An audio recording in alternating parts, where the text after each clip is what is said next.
Assalamualaikum warahmatullahi wabarakatuh. Kami kelompok 13 pengantar hukum Indonesia Fakultas Syariah UIN Imam Bonjol Padang.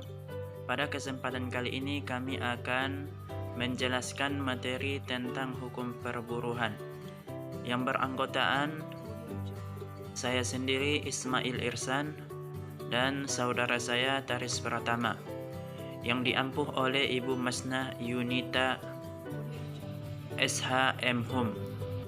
Sebagai submateri yaitu pertama, pengertian hukum perburuhan, yang kedua, hakikat dan sifat hukum perburuhan, yang ketiga, sumber hukum perburuhan, dan yang keempat, subjek hukum perburuhan dan hubungan kerja.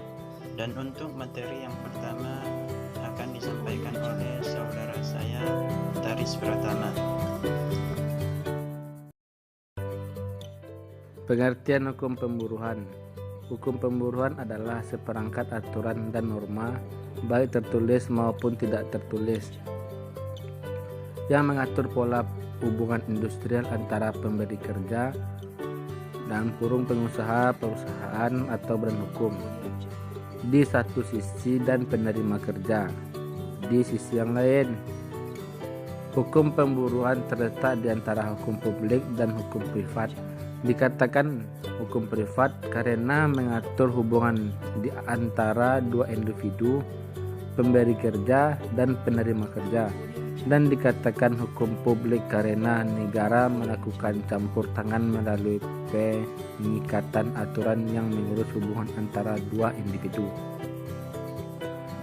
Hukum pemburuhan terbagi menjadi hukum pemburuhan individu mengenai kontrak kerja dan hukum pemburuhan kolektif mengenai serikat buruh, pemogokan, dan lain-lain. Hakikat dan sifat hukum. Hakikat hukum pemburuhan. Hukum pemburuhan itu sendiri memiliki hakikat dan sebuah tujuan yang melampaui pasal-pasal tertulis yang ada. Sejak industrialisasi semakin meningkat di negara-negara Eropa Barat, hal ini sering dikenal dengan revolusi industri. Kaum buruh yang modal utamanya adalah tenaga dapat dipisahkan dari kaum pemodal yang memiliki uang. Saat pemodal melakukan akumulasi kekayaan, menumpuk modalnya untuk memperluas bisnisnya, ketimpangan kuasa antara pemodal dengan buruh semakin menganga lebar. Di dalam situasi tersebut, seorang buruh seringkali hampir tidak memiliki kuasa saat ia harus berhadapan dengan pemilik modal.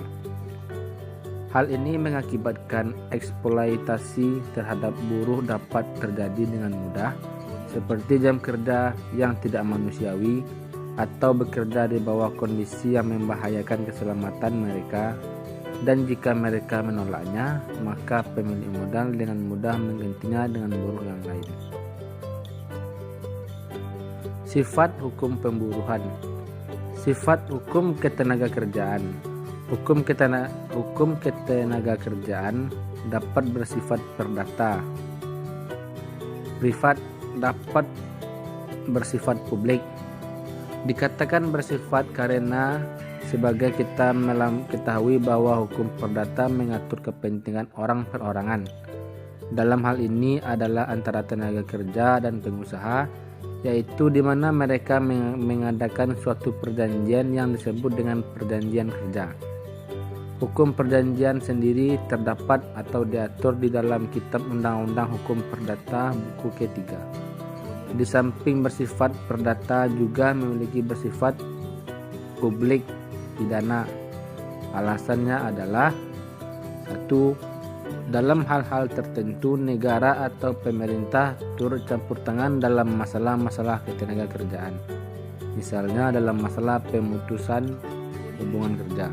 Yang kedua, adanya sanksi-sanksi atau aturan-aturan hukuman di dalam setiap undang-undangan atau peraturan perundang-undangan di bidang ketenagakerjaan.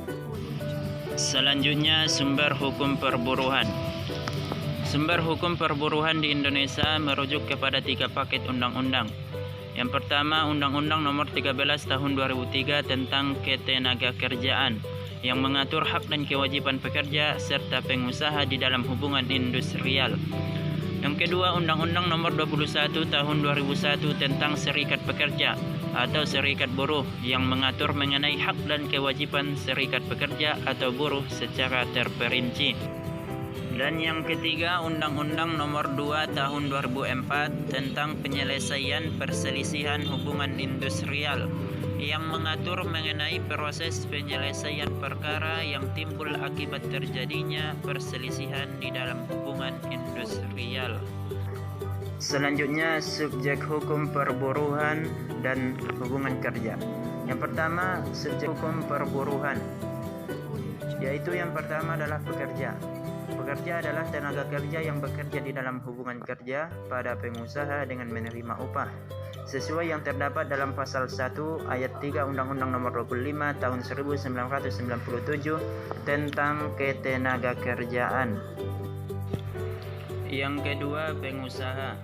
Pengusaha adalah setiap orang yang menjalankan perusahaan dengan memberikan pekerjaan kepada orang lain dan memberikan imbalan dalam bentuk upah atas pekerjaan yang dilakukan oleh si pekerja. Yang ketiga adalah organisasi buruh atau serikat pekerja. Organisasi buruh atau serikat pekerja merupakan alat utama bagi buruh atau pekerja yang berfungsi sebagai pelindung dan untuk memperjuangkan kedudukan pekerja dalam memperbaiki nasibnya. Selanjutnya, hubungan kerja. Hubungan kerja merupakan suatu hubungan hukum yang dilakukan oleh minimal 2 subjek hukum, yaitu pengusaha dan pekerja atau buruh mengenai suatu pekerjaan. Hal tersebut menunjukkan kedudukan dari para pihak, yaitu pengusaha atau pekerja buruh, yang ada di dalamnya terdapat hak dan kewajiban dari masing-masing pihak. Dalam pengertian hubungan kerja tersebut terkandung arti bahwa pihak pekerja atau buruh dalam melakukan pekerjaan berada di bawah pimpinan pihak lain, yaitu pengusaha.